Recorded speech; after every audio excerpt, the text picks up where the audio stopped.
I appreciate the fact that the word integrity may be a boring word to some. Many of us may not fully understand what it means and how relevant it is to the global crisis we are facing, to our safety and saving lives. Allow me to tell you a brief story. Growing up, integrity was not only a boring word, I hated it. Because the colleagues of my father in the police force were all rich, and most of them were of a much lower rank than he was. While he continued driving his old, rattling, smoky car. Some of my friends in school, courtesy of their rich fathers who had no integrity, had cars much better than my dad's car. Their parents had purchased the vehicles for them, so that they could use them to go to the carnival on weekends. And sometimes I was given a lift, in these brand new cars, still smelling new. You know the way a new car smells? And I would just compare it to my dad's old car, where you could smell petrol sometimes. And I would get very mad. And I would tell myself that my father is not very clever. And to make matters worse, as I grew older, I realized that the way my dad operated, his life was often in danger. He would carry big guns in the car. He would travel to Mombasa on official duty, but would never spend the night in the hotel assigned to him. What he'd do is check in and then leave. Go into another hotel and sign in as his eldest brother. The next day sleep in another hotel and sign in as his younger brother. Never ever using his own name. Little did I know that decades later I would be taking similar security precautions. That's life. Anyway, at that time, I just looked at my dad and I said, "Oh, you're so slow. You're not smart. You don't know what you're doing. There's easy money here. Why not do the convenient thing? Do what everybody's doing. Get rich." I know you're a strict man. You can never buy me a car to go to carnival with. But at least change this smoking old thing. Buy a proper car befitting your very high rank in the police force. Well, to cut a very long story short, let me jump forward to a few decades later. I went somewhere where I needed some services. And in this place, integrity of a person was an issue. You had to get a letter from the chief or something like that, or from a pastor. And somebody noticed my last name. And they asked me, "Who is this guy?" And I responded, "Oh, my dad has passed on. He used to work with the police, blah, blah, blah, blah, blah, blah." And their eyes lit up. "You mean you're so-and-so, son?" To cut a long story short, all the doors that may have been shut opened magically for me. And I've told a story before on this channel, about my visit to a certain hospital where my late mother never worked, because she was in the medical profession. But again, somebody noticed the name and called me from very far down the line and brought me in front and served me very quickly. Folks, integrity is more important than money. Integrity, your integrity, lives long after you're gone. Quick question. What would happen in the future if you came across the son of the late Chris Msando of the IEBC? How would you react? I think you get my drift. And it is for this reason I understand that word very well. And it's no longer boring to me as it used to be when I was young and foolish. Anyway, Dr. Mikovits who used to work with Anthony Fauci. And I'll put a link to that video in the description area of this video. She paints the picture of the man as a fraudster, a man who has been involved in illegalities in the past. Now, with that kind of information, it begins to make sense why today, right across the globe, we are redefining immunology and the way diseases and indeed pandemics have been handled in the past. We have made up new rules, which don't make any scientific sense. Like one Dr. Mikovits pointed out about asymptomatic carriers. Those are people with the virus who don't display any symptoms. According to the doctor, the specialist, it makes zero sense to quarantine such individuals.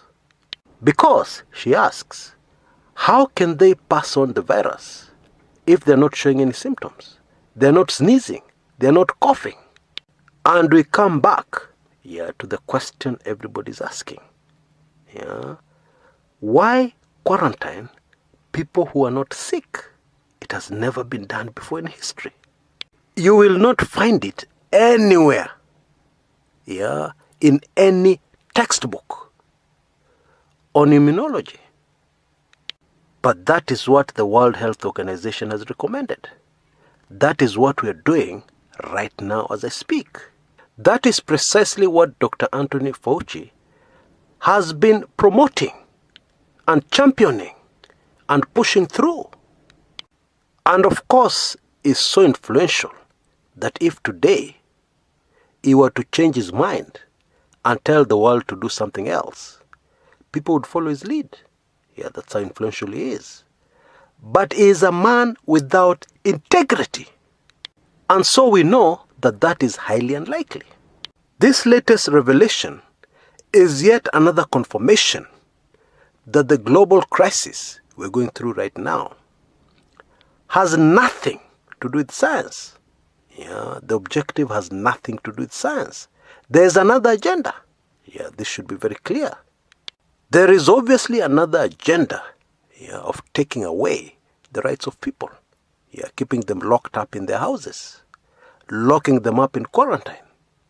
And yet they are not sick. And since we know that birds of the same feather flock together, we can assume that the people Dr. Fauci is working with, all of them have no integrity, zero integrity. Bottom line, the entire world is in the hands of people who do not have any integrity. And indeed people who have been involved in illegalities, criminal acts in the past. God have mercy. Because if you have been involved in the activity of vaccinating large populations in Africa and Asia, and the results were that some people died, some people are infected with the very disease you're trying to vaccinate against. Some women in Kenya became sterile, they can never give birth. If you're involved with such activities, isn't that seriously criminal? Indeed, the most serious crime on the face of the earth? Crimes against humanity? Oh yes, those are the people we're dealing with. Indeed, those are the people whom we have put our fate in the hands of. Some of them have even been involved in covering up diseases in their country, resulting in the deaths of many precious human lives that would have been saved if they had not covered up the real ailment. Those people would have gotten treatment. They'd still be with us today. That is what the Secretary General of the World Health Organization has been accused of.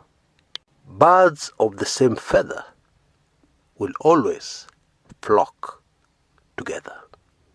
And if you give them enough power, what can they not do?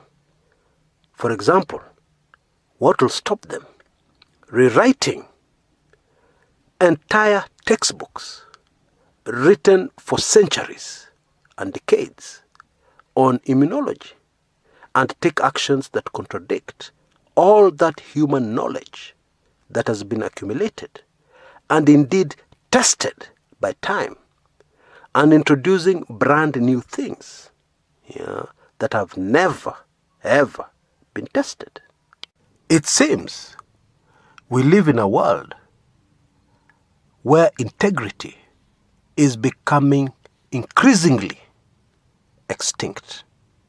There is a country in the southern side of the continent of Africa called Madagascar, who have come up with something called COVID organics, which they claim has treated the virus in their country. Now, those people who took this report seriously and expected people to take it seriously are those people who are still in the dark. They are not aware of what is happening. You know, when you have studied somebody's actions and reactions and the way they're behaving, you can very easily predict their response to virtually anything. You know what they will say. You know how they will react. This is like your house help, who studied finance before she came to work for you, coming up to you and telling you that she has a suggestion, a solution to your cash flow problems during this virus crisis.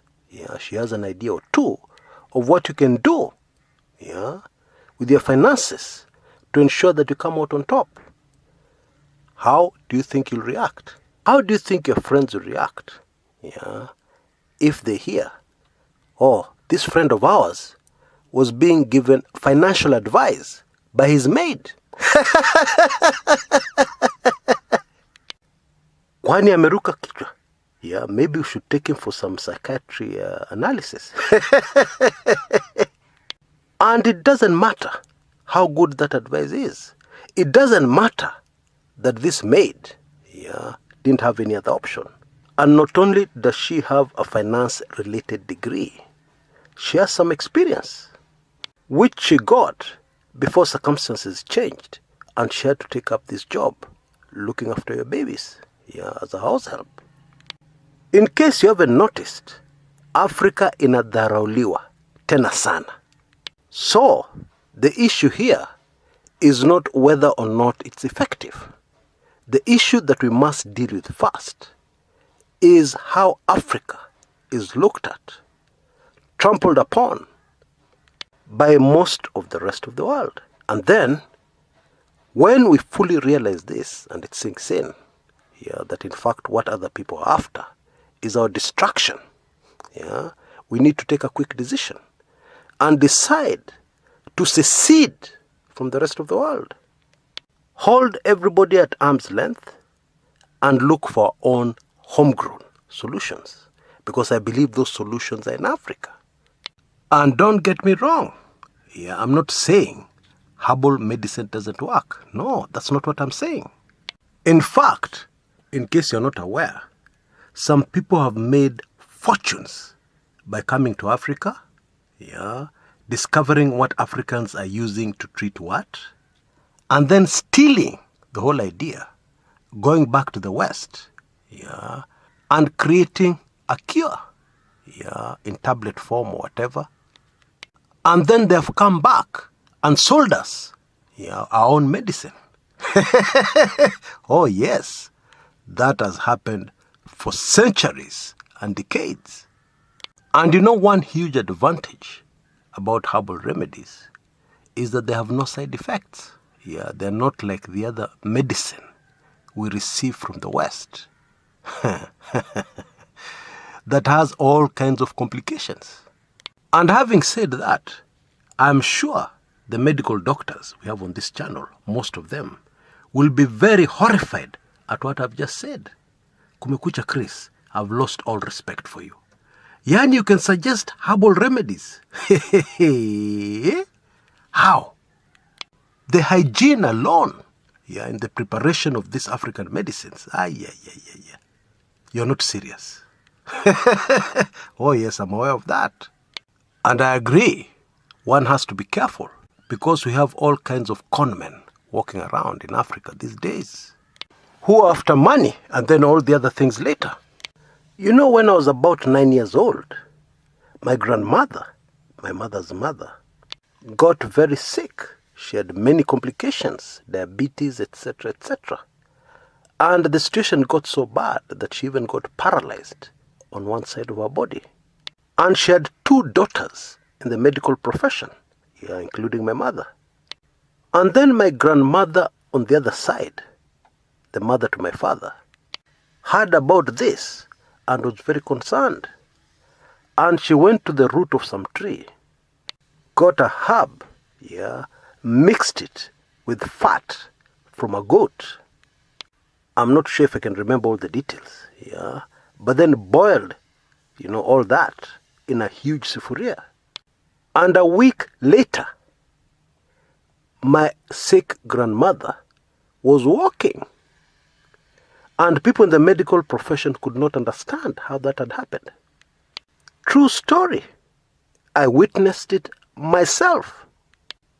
How hard is it for we Africans to organize ourselves and our treatments and create a system with the correct hygiene, etc., etc., and treat the diseases given to us by the West through GMO foods, genetically modified foods, and junk food, and all the other rubbish we import into the continent, which has brought us some very serious diseases. Why can't we organize ourselves and treat our people from these diseases using African solutions? But I'm just dreaming. That is impossible. The protocols in the medical profession, blah, blah, blah, blah, blah, blah. Anyway, the World Health Organization responded very quickly to this claim from Madagascar. Seated in faraway Geneva, Switzerland, they said there is no evidence that this concoction can actually treat the virus. They were polite. The statement was issued in polite language. But you and I know what must have happened behind the scenes. Some people must have gotten a very good laugh. You're saying this thing came from Africa? This so-called treatment? Oh, golly. Are you trying to give me some voodoo stuff when we have such a serious global crisis? I guess the next thing you'll tell me is that the patient has to jump over some sticks on the ground to heal. After swallowing this filth that can make anybody sick, get serious. We have more serious things to look at. Treatment from Africa? Get out of here. This also tells us something else. My sick grandmother was being looked after by medical professions. In fact, one of them was very senior in the medical profession. And they got desperate. And all they were interested in was seeing an improvement. They were ready to try anything. And that's why they accepted the roots of a tree from my grandmother from the other side. And it worked. If indeed the world was desperate for solution, what would have happened is that the officials at the World Health Organization would have taken a flight to Madagascar, or at the very least sent one of their top scientists to check out the claim and to verify if indeed it worked and on what kind of patients the herbal remedy worked on. That is the correct reaction from somebody who is desperate and wants to solve a problem. But we have also seen a lot of other evidence that proves people here are carefully behaving in line with a carefully prepared script. Because even if coming to Africa is quite a stretch, then they would have taken up Donald Trump on his allegations and tested what he suggested. thoroughly and then quickly recommended it to countries all over the world. But they didn't do that, did they? They were more interested in dismissing the President of the United States of America. Yeah. Laughing at him, making him a laughingstock. That's what they were more interested in. Does that sound to you like somebody who's desperate for a solution? No, of course not. In fact, I think some people got very upset. Yeah, because what they're after is a vaccination. Vaccinate the whole world. There's no other solution. Only vaccination can solve this problem. And you're crazy if you think there's another solution. And you know, all this is good. Believe it or not. Why? Because evidence is piling up. Yeah, that there's something wrong here. A few days ago, the famed Dr. Tony Fauci was asked by a journalist whether it was true that a lot of the figures were being padded, being exaggerated, of deaths from this virus. His response, indeed very arrogant response, was as follows. You know, when you have a problem as serious as this one, there are bound to be a lot of conspiracy theories flying all over the place. Now, when he's saying that, a country called Italy is reviewing all the death certificates of the people who are said to have died from the virus to verify what was the real cause of death. And for this exercise, they're using their top medical professionals. Now, first of all, you don't do something like that unless you suspect something. Doctors right across the United States are saying that we have been forced, we have been put pressure on by hospital administrations, to write on the death certificate that the main cause of death was COVID. And you know, the whole idea is that the world is supposed to forget, that people usually die, from all kinds of ailments. In fact, people are supposed to now start thinking that since the virus came along, people are not dying from any other ailment. All the other ailments have stopped. Cancer has vanished, pneumonia has vanished, etc., etc. All diseases have vanished. And now there remains only one disease that kills people in the world. Only one. And of course, we have shared on this channel, on a regular basis, all the other problems that have come, all the other big questions that are being asked about this crisis, and there are no answers forthcoming. The best answer we can get is that in situations like this, you expect a lot of conspiracy theories. That word has even lost its meaning, because figures of people have passed on cannot be a theory, conspiracy theory, because the certificate is there, and the figures are clear. Nothing theoretical about that, and the other ailments these people are suffering from are also recorded, so there's no conspiracy and there's no theory. Just look at the figures and verify them, and tell us the truth. And while you're at it, give us the total number of deaths last year, so that we can compare them to this year, and see whether there's a spike in the total figures, meaning that there was a new ailment taking away the lives of people. And there's so many other strange things which are happening. Sometimes when you want to catch a criminal who is very clever, one piece of evidence by itself may look very weak. But if you start making a list of very small pieces of evidence, they tend to accumulate. And in this global crisis, the list is very long and it continues to grow every day. And that is why, in my opinion, I could be wrong, but in my opinion, this is a strong indicator, that those behind this crisis are being cornered very fast, and that very soon, all this will be over. You can fool some people all the time, but you can't fool all the people all the time. We're even getting medical breakthroughs, medicines that actually seem to work or look promising in working against the virus, which defeats the main objective here, which is to vaccinate the whole world. Soon, and very soon, the people who matter, the most powerful people, will sit up and say, hey, hold on a minute. What are we doing here? And I believe that is already happening. Until next time, this is Chris Kumekucha.